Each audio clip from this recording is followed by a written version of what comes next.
This is gonna be a trashy episode. I've dealt with so much trash this week, and it's only Wednesday, the day before Thanksgiving at the time I'm recording this. Work's been trashy, which I can't talk about that because you never know who's watching. And then I already told you about my Corvette overheating because the radiator fan went out. And would you believe something else happened? I went to a meeting in the morning for work, and everything was fine when I drove there. And when I came out, I get in the car, I turn it on, and then one of the tire pressures is down at 21 psi, which is a lot of air to lose in the 20 minutes I was in that meeting. And this is just a couple weeks after I just repaired another tire on the Corvette that had a massive screw in the tire. So I get back to work, I get out of the car, and I go to look at the tire, thinking that maybe I ran over another big screw. No, there's a massive nail. And it didn't just go in the tire where you can repair it. No, it went right through the sidewall. And in case you don't know, it's illegal to patch a sidewall on a tire because that repair can blow out. And I'm like, what are the chances that this nail would go through the sidewall of the tire? I was a mechanic for a couple years before I joined the Air Force, and I did a lot of tire repairs. And do you know how many tires came in with stuff going through the sidewall? I think I can remember maybe like one out of all the repairs I've done. But yeah, this nail goes right through the sidewall. And is this a $50 Walmart tire? No, this is a 19-inch low-profile Corvette tire. It's not cheap. So there's that, gotta buy a new tire. Could have bought Adventure Island 2 complete in box or something. Trash! But yeah, it's not just the car. It's like work is just getting worse every week. It's like, when is it gonna stop? eBay. There you go. Here's another trashy subject. eBay. It's like, how much worse are they gonna make it before I just stay off that platform altogether? It started getting real bad when they dumped PayPal and they moved to the managed payments where you gotta pay like eBay 13% of the fees now. And then they wanna hold your money for a couple days before they release it to you. Whereas back when they had PayPal, you had immediate access to all your funds. And I was just on there today and I see they're now trying to capitalize on their crappy system. They're like, don't wait a couple days, set up a debit card, and then for 1.5%, you can have it transferred to your account within 30 minutes. So now you want to charge another 1.5% just to get my money quickly? When PayPal already did that a long time ago. Trash. And if the fees aren't bad enough, I went to go sell a GoPro on eBay, and when I went to go list it, I couldn't change the international shipping when I listed it. It wouldn't let me do it. And does somebody in the United States buy it? No, somebody from Saipan picks it up, which is a US territory. I didn't know until I had to go ship this camera there. And as I took the camera to the post office, I was just thinking, man, this is a bad deal. This is gonna go south. And sure enough, what happens? The tracking doesn't update for like a week and he files a claim against me, knowing that shipping to Saipan takes a long time. But guess what? If you as the seller can't resolve that in a given amount of time, then they just automatically get their refund. It's buyer protection. eBay's gonna cover them. So I ended up having to refund this guy his money today, and guess what? He's gonna get a free camera now. Trash! But not everything was bad this week. I got something really big, something really cool coming for the game room that I won off eBay. So big in fact that I won't have it for a couple weeks because I actually have to go drive to pick it up. So I'm really excited to add that to the collection. But me, I'm not rich. You know, I know I'm doing the SNES quest and everything, but I have to hustle for a lot of my stuff. So I start looking for stuff to sell to cover this item that I bought off eBay. And this Super Nintendo console behind me, this isn't the Super Mario All-Star Super Mario World one that I have. That one is my main console that I'm gonna keep in my collection. I went to sell this thing. This thing is like super mint. I listed it for $450 plus 50 shipping, which would have covered most of the item. And it's sold. And I got this thing from a game store. It's super duper minty, and you wouldn't think anything would be wrong with it. But me, as a good seller, I always test stuff before I ship it out, usually before I list it, but I didn't think anything could possibly be wrong with this thing as in great of condition as it was in. But it turns out the picture on this SNES console was jacked. It was all distorted. So unfortunately, after I made the $500 sell, I had to give his money back. Trash! If you have a game store, test your crap. I get return policies, but I got this console way up in Iowa or Nebraska, one of those corn-growing states, and I'm not gonna be able to go all the way back up there to return something. Yeah, I could have swapped parts out of my Super Nintendo console, but then I couldn't record SNES Quest episodes. But anyways, today we have 5 more games that we'll be adding to the collection, and one of these complete in box games was literally in the trash before I ended up buying it. Let's check them out.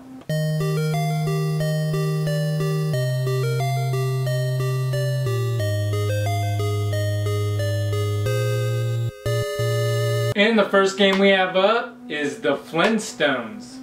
The Flintstones was developed and published by Ocean, releasing for the Super Nintendo in 1995. Cliff Vanderclave has kidnapped Pebbles, Bam Bam, Barney, Betty, Wilma, and Dino. You play as Fred and you must rescue them. The first thing I noticed when I started playing this game is how weird Fred looks. Besides the odd-looking characters, the graphics are a bit fuzzy. It can be hard to tell what's happening sometimes. Fred has 3 attacks. He can hit enemies with a club at close range, but a big problem here is he can't swing the club while jumping. That's a huge disappointment. Fred can also roll a bowling ball at them or throw stones at them. Stones can also be used to activate platforms. The stones and bowling balls are limited. You can only have so many stones and balls at a time. However, you can reuse them after you toss them. The controls are clunky. You're required to jump and grab platforms to lift yourself.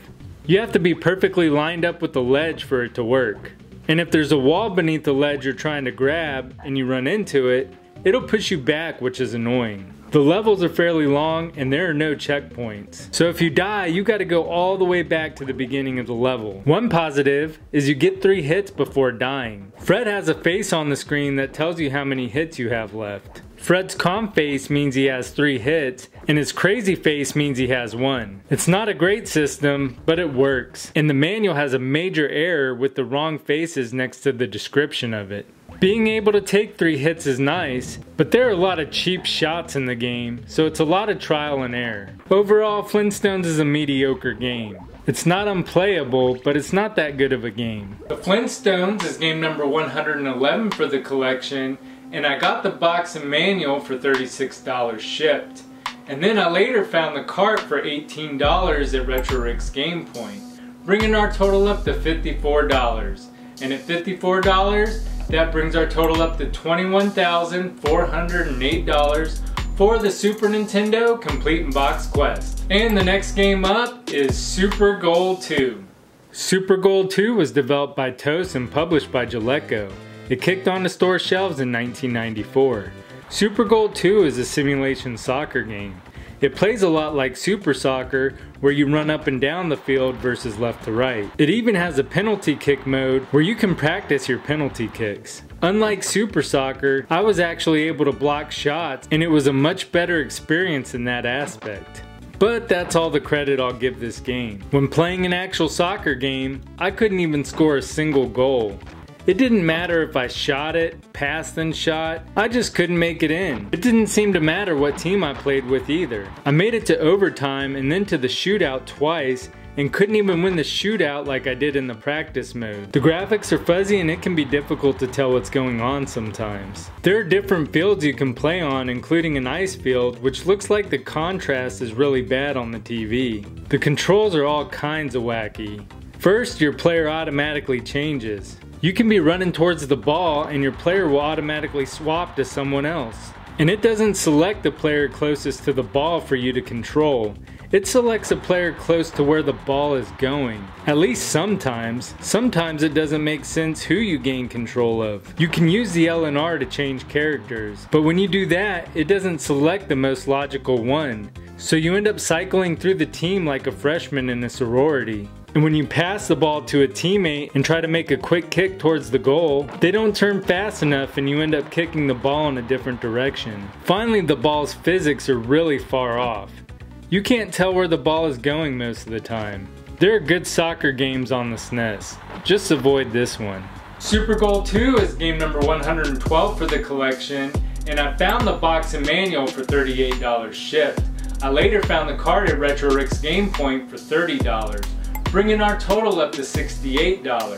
And at $68, that brings our total up to $21,476 for the SNES Quest. And the next game up is Clayfighter. Clayfighter was developed by Visual Concepts and published by Interplay. It released for the SNES in 1993. Playland was a popular amusement park that's been abandoned.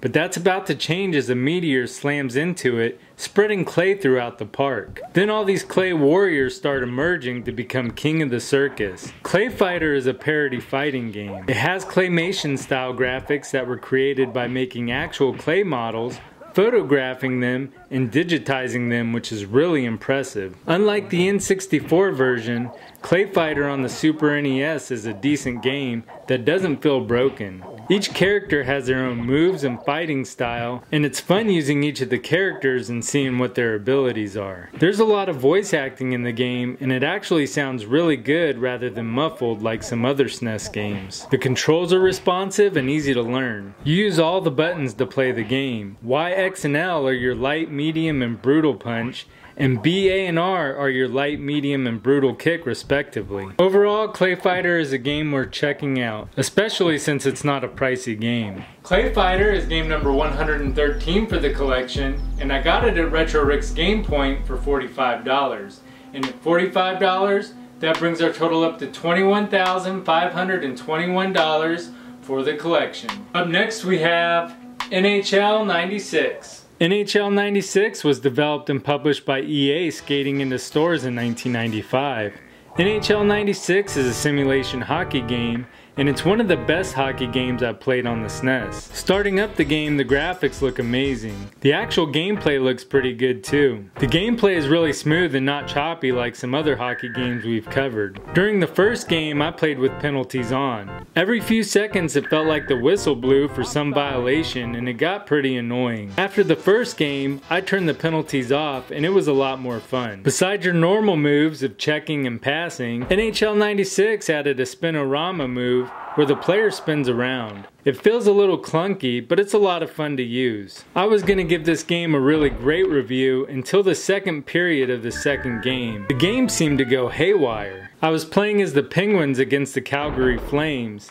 During the second period, they just started scoring like crazy. It was like the game was broken, and the goalie was set to automatic, so it was nothing of my fault.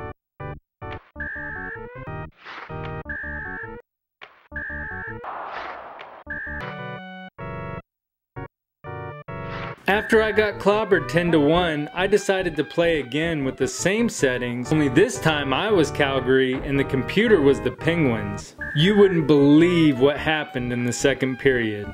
I started scoring against the Penguins. The developers were either fans of the Flames or they hated the Penguins. I mean, check this trash shot out that I made.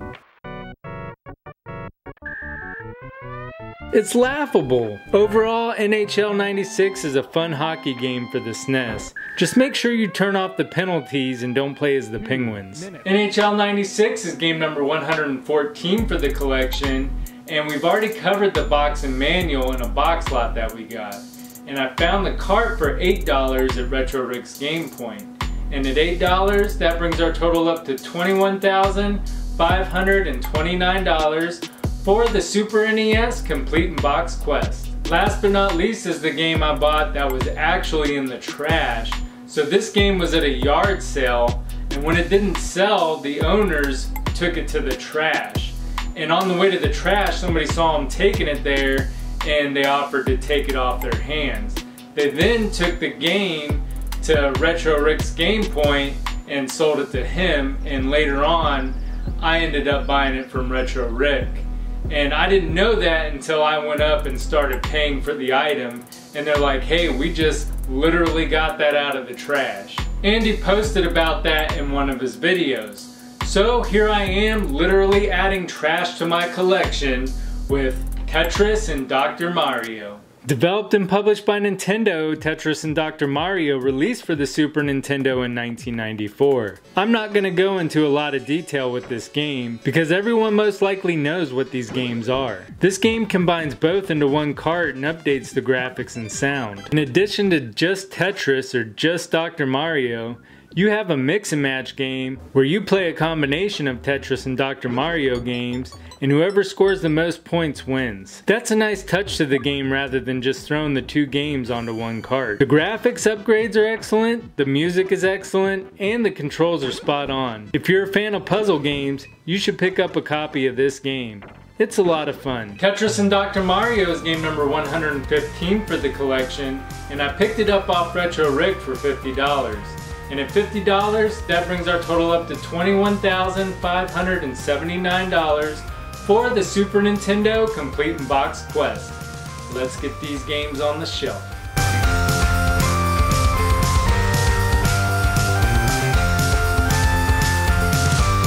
If you enjoyed the video, please make sure to subscribe. I'm completing the entire Super Nintendo library, complete in box, right here on the show. Also, make sure to leave a thumbs up for Clayfighter. Until next time, I'm Gamer Wayne, and thanks for watching.